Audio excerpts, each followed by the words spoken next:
Anyone? Any thoughts on this? Yeah, Overwhelmed? panicked. It's a word we all use. We all use it all the time.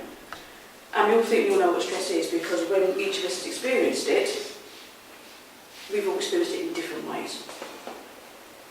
So it's sort of like a catch-all, one phrase that sort of encompasses a huge amount that everyone goes, well, I've been really stressed. Without actually another person knowing what that means, I can be stressed, you can be stressed, and it can mean completely two different things.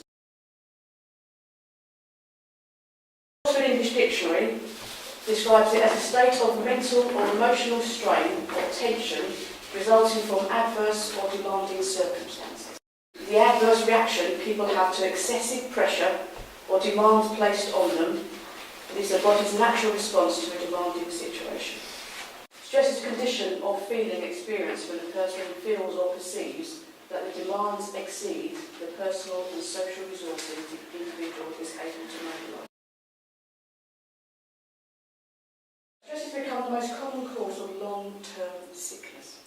In 2009-2010, 13.5 million working days were lost due to stress, anxiety and depression in the UK. This is in the UK, not worldwide, it's just in the UK. So people actually being at work but not being able to function properly. 13 billion. 15 million prescriptions for antidepressant medications were written. According to the World Health Organization, stress is the underlying contributing factor to the top 5 fatal diseases that are affecting the world at the moment, which are heart disease, strokes, chronic lung disease, depression, and for some reason transportation accidents. Well, the main thing that's going to happen is it's going to start releasing stress hormones, and we'll come to that again in a minute. But the moment you're going to get stress hormones, they're going to come flooding into your system to put your body onto alert. It tells you it's like a little alarm going off, it's like a little siren.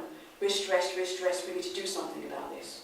So our blood flow starts getting increasing to our muscles in our legs and our arms so that we can move faster if we need to. Our breathing increases, so we're taking more oxygen, so the oxygen will then convert, so give us more blood to go to our muscles. Our heart rate will increase, pumping it faster. So we need more oxygen, we need more muscles, we need more energy. Our blood sugar levels go up, so we have the energy to keep running if we need to. And our blood pressure will go up. Put that pressure, pushing it through those arteries to make sure that the blood is getting to the right organs at the right time, it's easy. Our pupils will dilate so we can see better. The other thing we'll have is our intestinal muscles will relax. We don't need them. So when we start thinking of this fight and flight, all these things are happening all the time. And I'm sure people, you've felt it yourselves, because I know I have. When you're running around and something's coming at you, all of a sudden you start feeling a bit sweaty. You start feeling your heart doing that. Yeah. Whatever the stress is, it will start sending signals, like I said, through the sympathetic nervous system, to part of our brain called the hypothalamus. And the hypothalamus goes, oh, must act, must do something.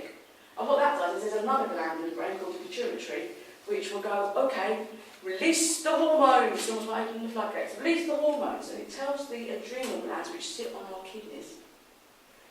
So there's a message that comes from the stress that goes to the hypothalamus, and that goes to the pituitary gland, which tells the adrenal glands, release the adrenaline. Now, adrenaline is our fight and flight hormone. But it's only short acting. It's almost like Usain Bolt of hormones. Okay, it's a sprint hormone.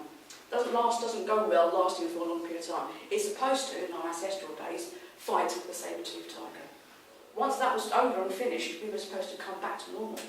But what actually happens is that these days is we get these adrenal glands and adrenaline comes in, and then what the adrenal and adrenaline and the stress hormones will do is it will go to the liver. And it will take to the liver. We need, as we said before, about getting muscles, energy to the muscles. We need the liver, we need energy, we need sugar in our blood systems to give us the energy to make these muscles move.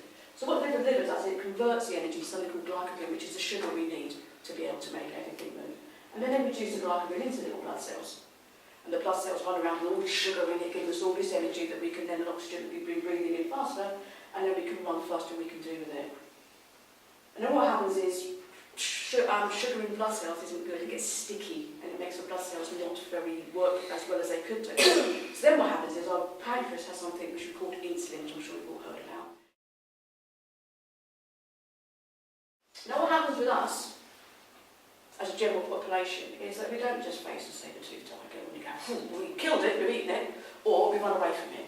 What we have is stress, work, family, home. We'll come to all the stress triggers in a minute, but all we have is constant stress. Constant stress, all the time. So our bodies, instead of going through the normal flight result of we have a stressor, we need to run away from it, or we need to kill it, and then we go back to normal and go to sleep